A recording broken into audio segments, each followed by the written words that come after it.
Assalamualaikum warahmatullahi wabarakatuh. Selamat siang. Pada video kali ini kita akan membahas mengenai klausul.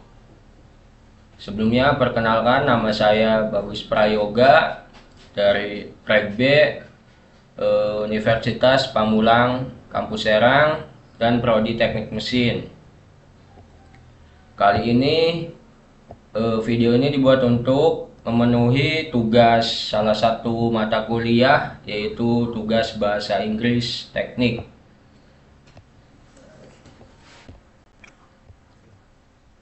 Tugas bahasa Inggris teknik.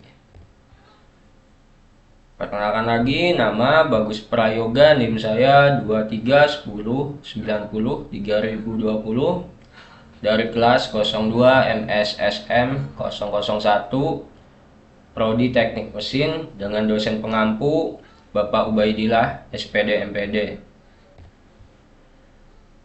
Jadi di sini kita akan membahas klausul.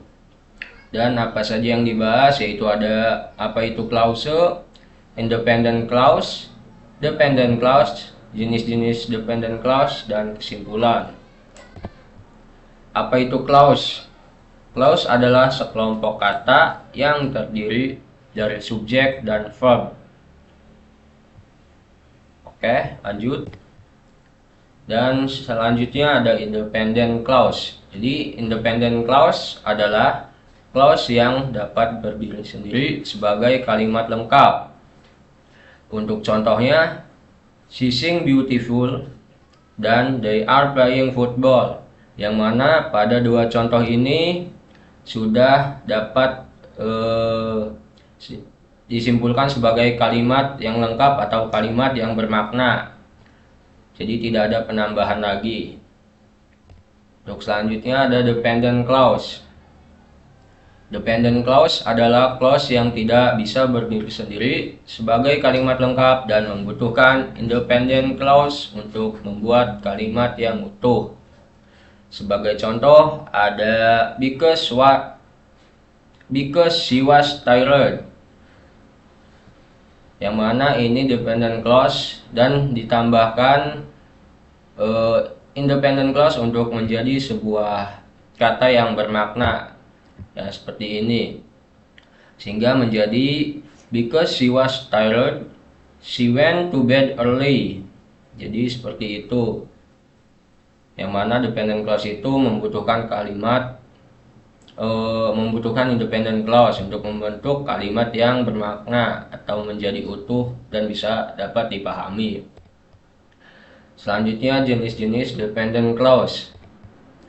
Yang pertama ada noun clause, berfungsi sebagai kata benda dalam kalimat dengan rumus subordinator, yaitu that, what, who, where, at, ditambah subjek plus verb.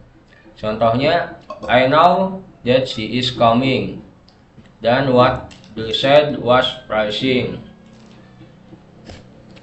Yang kedua ada adjective clause, fungsinya untuk menjelaskan kata benda dalam kalimat, rumusnya sama, dan yang membedakan subordinatornya who, whom, which, that, plus subjek plus verb.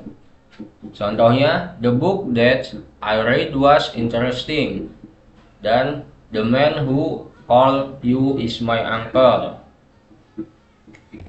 Dan untuk yang ketiga ada adverb clause, yang berfungsi sebagai kata keterangan yang menjelaskan kata kerja, kata sifat, atau adverb lain.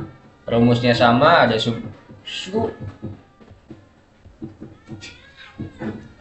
maaf ini berisik. Oke, kita lanjut. Mohon maaf tadi ada gangguan. Yang ketiga ada adverb clause, berfungsi sebagai kata keterangan yang menjelaskan kata kerja, kata sifat, atau adverb lain. Dengan rumus yang sama, ada subordinator plus subjek plus verb dengan subordinatornya yaitu because, since, if, atau, dan at. Sebagai contoh, because it was raining, we stay indoor, dan she will come if they finish her work. Oke, lanjut kesimpulan. Jadi clause adalah komponen penting dalam pembentukan kalimat. Memahami jenis-jenis clause dapat dan penggunaannya akan membantu dalam membuat kalimat yang lebih jelas dan efektif.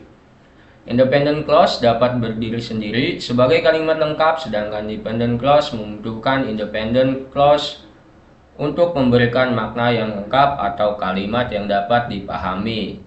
Jadi mungkin itu saja materi pada video kali ini. Saya tutup. Wassalamualaikum warahmatullahi wabarakatuh.